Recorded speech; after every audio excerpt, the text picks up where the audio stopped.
అస్మద్గురుభ్యో నమః. లక్ష్మీనారాయణుల దివ్యపాద పద్మాలకు నమస్కారం చేసుకుంటూ వీడియోలోకి వెళ్ళిపోదాం.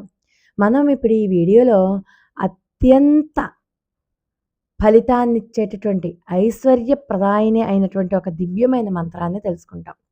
ఆ మంత్రాన్ని తెలుసుకోబోయే ముందు ఆ మంత్రం ఎవరి ద్వారా ఉపదేశం తీసుకోవాలి, లేకపోతే ఎవరి ద్వారా మనకి తీసుకుంటే అత్యంత ఫలితం, ఆ విషయాలు కూడా తెలుసుకోబోయే ముందు ఈ మంత్రానికి సంబంధించిన ఒక ఘటనని తెలుసుకుందాం. దీనివల్ల మనకి ఏకకాలంలో 5 దేవతల యొక్క రక్షణ కూడా లభిస్తుంది. వైకుంఠంలో లక్ష్మీదేవి భగవాన్ విష్ణువుకి సేవలు చేస్తూ ఉండగా సంతుష్టుడైనటువంటి శ్రీహరి ఒకసారి ఏం వరం కావాలో కోరుకో అని చెప్పి లక్ష్మీదేవిని అడుగుతారు. అందుకు లక్ష్మీమాత అంటారు, ఏ భార్యకైనా ఏం కావాలి, భర్త అనురాగమే కదా కావాలి. మీ అనురాగం నాకు పుష్కలంగా ఉంది, నాకంటా అదృష్టవంతురాలు ఎవరుంటారు చెప్పండి అని అన్నారు అమ్మ. ఆమె మాటలు నిన్న భగవాన్ విష్ణు ఆమెకు పరమేశ్వరానుగ్రహం కూడా కావాలని, కాబట్టి నువ్వు ఆయనను కూడా అంటే పరమేశ్వరుని కూడా నువ్వు ప్రసన్నం చేసుకోవాలి, దీనివల్ల లోకానికి ఒక మహత్తరమైనటువంటి ఒక ఉపకారం జరుగుతుంది అని చెప్పి లక్ష్మీదేవిని పంపారు. వెంటనే ఎప్పుడైతే శ్రీహరి ఆజ్ఞ వచ్చిందో వెంటనే మహాలక్ష్మీదేవి భూలోకానికి వచ్చి అక్కడ తపస్సు చేసుకోవడానికి తగిన స్థలం వెతుకుతూ ఉంటే వెంటనే శ్రీశైల క్షేత్ర సమీపంలో అక్కడ పాతాళ గంగను చేరుకుని అక్కడ ఉన్నటువంటి అశ్వత్థ వృక్షం నీడను తపస్సు చేసుకోవడం మొదలుపెట్టారు అమ్మ. తపస్సు చేసుకోవడం మొదలు పెడుతుంటే ఎంత తపస్సు చేసినా మనస్సేమో శివ పంచాక్షరి మీద నిలవట్లేదు. శివుడి కోసం తపస్సు చేద్దామంటే మనసు ఎంత కాన్సన్ట్రేట్ చేద్దామన్నా కూడా అది సాధ్యం అవ్వట్లేదు. ఏంటా అని చెప్పి దివ్య దృష్టితో చూస్తే అమ్మవారు కూడా మొట్టమొదట మనం ఏ పని చేసినా వినాయకుని యొక్క పూజ చేస్తాం కదా, ఆ వినాయక ప్రార్థన అమ్మవారు మర్చిపోయారు. మర్చిపోవడం వల్ల ఆవిడకి అనేక అనేక ఆటంకాలు కలిగాయన్నమాట. ఇన్ని విఘ్నాలు కలగడానికి కారణం ఇదా అనుకుని వెంటనే తపస్సు ప్రారంభించడానికి ముందు మళ్ళీ ఏం చేశారు అమ్మవారు, వినాయకుడిని పూజించి వినాయకుని యొక్క అనుగ్రహాన్ని కూడా పొంది అప్పటినుంచి ఘోర తపస్సు చేయడం మొదలుపెట్టారు లక్ష్మీ అమ్మవారు. అయినప్పటికీ కూడా పరమేశ్వరానుగ్రహం కలగలేదు. ఆమె చుట్టూ పుట్టలు పెరిగాయి. ఆమె జగజ్జనని, లోకపావని. ఆమె యొక్క దివ్యదేహం నుంచి అగ్ని బయటకు వచ్చి సమస్త లోకాలను కాల్చేయడం మొదలుపెట్టింది. భయపడిపోయారు ఋషులు, దేవతలు అందరూ కూడా. వెంటనే పరమేశ్వరుని దగ్గరికి వెళ్ళి మొరపెట్టుకున్నారు. అప్పుడు పరమశివుడు నందీశ్వరుణ్ణి భూలోకానికి పంపాడు.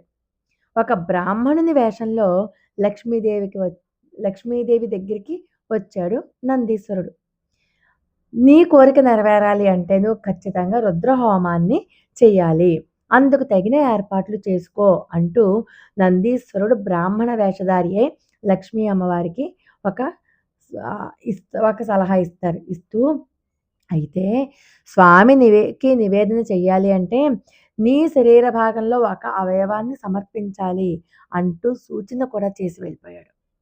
వెంటనే లక్ష్మీదేవి అమ్మవారు ఏం చేశారు, సప్త ఋషుల్ని ఋత్విక్కులుగా పెట్టుకుని ఏకాదశి రుద్రయాగాన్ని ప్రారంభించారు. యాగం నిర్విఘ్నంగా సాగిపోయింది. హోమగుండం నుంచి ఒక వికృత రూపం బయటకు వచ్చి ఆకలి ఆకలి అంటోంది. వెంటనే నైవేద్యం సమర్పించాలి కదా, తన ఖడ్గంతో తన ఎడమవైపు ఉన్నటువంటి ఈ స్తన భాగాన్ని ఖండించి ఆ శక్తికి సమర్పించాలి అని అనుకునే తరుణంలో సమర్పిస్తున్నారు. ఈ లోపల పరమశివుడు ప్రత్యక్షమవుతారు. వెంటనే లక్ష్మీదేవి యొక్క అన్ని అవయవాలు సక్రమంగా ఉండేలాగా అంటే వక్షభాగంలో ఎలాంటి లోపం లేకుండా వరమిచ్చి వెంటనే నీకేం వరం కావాలో కోరుకో అంటూ లక్ష్మీదేవిని అడిగితే అమ్మవారు అంటారు, నాకు సర్వవేళలా శివానుగ్రహమే కావాలి అని చెప్పి ప్రార్థిస్తారు. వెంటనే పరమశివుల వారు చెప్తారు తదాస్తు అని.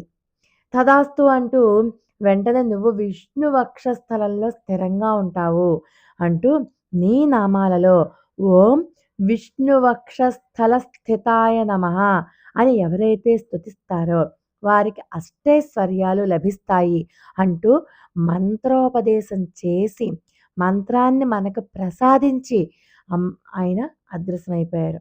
అంతేకాదు లక్ష్మీ అమ్మవారు ఎక్కడైతే స్థనాన్ని సమర్పించాలి అనుకున్నారో ఆ హోమగుండం నుంచే ఒక వృక్షంగా ఒక నివేదిత స్థానాన్ని సమర్పించారు కదా మరి. అదే బిల్వ వృక్షంగా పిలుస్తారు. భూలోకవాసులు అంటూ అమ్మవారి యొక్క స్థానమే బిల్వవృక్షంగా మారిందనమాట. 3 దళాలతో ఉండే మారేడు దళాలతో పూజించే వారికి సర్వ శుభాలు కలుగుతాయి అంటూ చెప్పారు. కాబట్టి మనకు ఇప్పుడు సాక్షాత్తు పరమశివుల వారే అందించినటువంటి ఈ నామ మంత్రాన్ని ఓంకారం చేర్చి ఎవరైతే నిత్యము కూడా అనుకుంటూ ఉంటారో వాళ్ళకి సకల అష్ట ఐశ్వర్యాలు లభిస్తాయి అనడంలో ఎటువంటి సందేహము లేదు. సర్వం శ్రీకృష్ణార్పణమస్తు. లోకా సమస్త సుఖినో భవంతు. మరొక అద్భుతమైన వీడియోతో మళ్ళీ కలుసుకుందాం. అంతవరకు నమస్కారం.